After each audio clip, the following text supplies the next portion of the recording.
J'ai tourné dans Emily in Paris avec Lily Collins. Je vous raconte tout en détail, restez bien jusqu'à la fin de la vidéo parce qu'il s'en est passé des trucs de fou. Tout commence le 7 décembre 2023. Alors que j'étais encore en CDI, mon taf commence à devenir un petit peu redondant, je me dis qu'il est temps de changer de vie. Et il y avait un truc que je kiffais depuis que j'étais tout petit, c'était l'acting. Alors en me baladant sur le site de casting.fr, je tombe sur une annonce de folie. Emily in Paris. Et là je me dis mais attendez, c'est un truc de fou. D'habitude sur ce site, il y a jamais des dingueries comme ça. Je vois qu'ils recherchent un figurant et je me dis que jamais ça va passer. J'ai zéro expérience dans le métier et je suis jamais allé sur un plateau de tournage de toute ma vie. Pourtant, je me dis que je vais quand même tenter ma chance. Donc je monte mon dossier, je tape mes meilleures photos en portrait en pied et j'envole tout directement à la production. Et là, vous avez pas la moindre idée de combien de temps j'ai attendu. 3 jours. Vous croyez qu'ils ont du temps à perdre aux États-Unis? Absolument pas. Le 10 décembre précisément, je reçois un mail. Vous êtes sélectionné, ramenez-vous à Paris. Vous devez être sur place le 14 décembre. Je rappelle quand même que le mail, je le reçois le 10. Et là, dans mon crâne, c'est la panique. J'ai pas de billet de train, je suis en pleine semaine de travail, je sais pas quoi faire. Mais là, je garde mon sang-froid et je me prends en main. Le soir même, je vais pour réserver mon billet de train que heureusement, je n'ai pas payé trop cher. C'est faux bien sûr, il m'a coûté un rein. 150 € l'aller-retour. Bref, ce casting était une chance que je pouvais pas louper, fallait que je trouve aussi une solution pour le taf. Je me dis bon, depuis le début de mon CDI, j'ai pas loupé un seul jour de taf, j'ai jamais été malade. Je crois bien que vous me voyez venir. Le jour j'y arrive, j'avais réservé mon train à 6h du mat.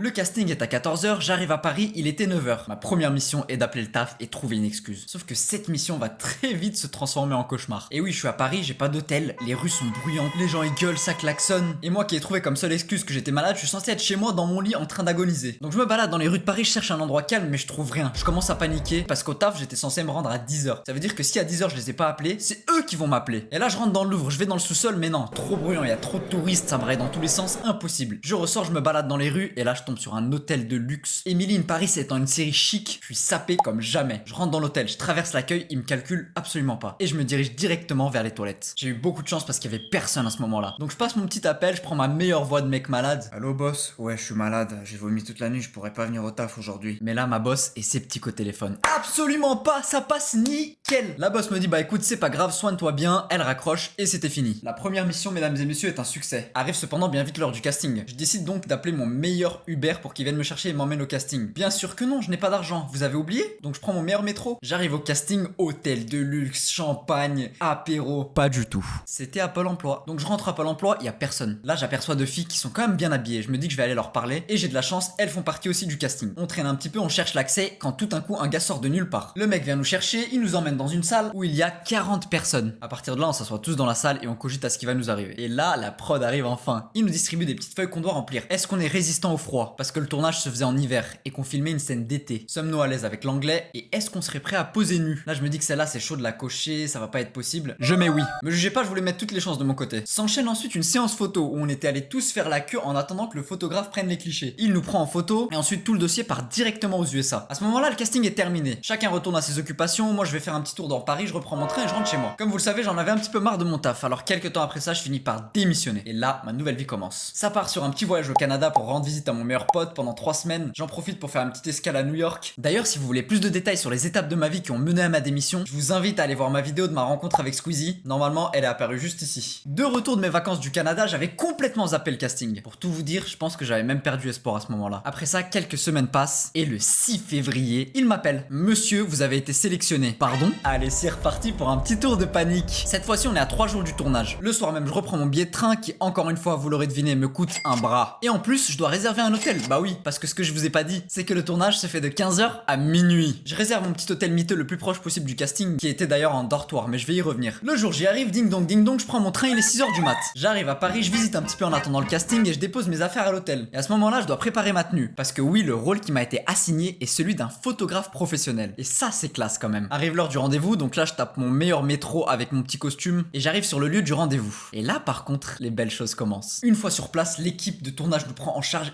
immédiatement. Cette fois, ça rigole plus. On arrive dans une salle et on est aux petits oignons. On nous maquille, on nous coiffe, on nous habille pour ceux qui avaient pas de tenue. Chacun a son briefing personnel pour son rôle. Et après, on est emmené dans le self où on a le droit à un festin. Bref, on se sert, on mange bien, on se régale. On en profite bien entendu pour faire connaissance parmi les figurants. Et dès qu'on avait fini de manger, un bus nous prend et nous emmène à Baccarat à Paris. Baccarat, pour ceux qui savent pas, c'est ça. Une salle de luxe qui est à la base créée pour accueillir des événements de folie. On arrive sur place, on est dispatché selon nos rôles. Et là, la chance me sourit réellement. Je suis placé devant les loges des acteurs. C'est-à-dire que pendant l'attente que mon rôle soit impliqué dans la série, je vois passer tous les acteurs. Lily Collins qui joue Emily Cooper, William Abadi qui joue Antoine, Ashley Park qui joue Mindy. Pendant tout le tournage, Ashley Park Park et Lily Collins ont l'horloge à 20 mètres de moi. C'était surréaliste ce qui se passait. Mais la chance ce jour-là n'en avait pas fini avec moi. Le tournage commence et là je suis placé en plein champ de la caméra. Ma mission dans mon rôle en tant que photographe professionnel, prendre les invités du bal en photo. C'est-à-dire que j'ai tourné pendant toute la soirée avec Lily Collins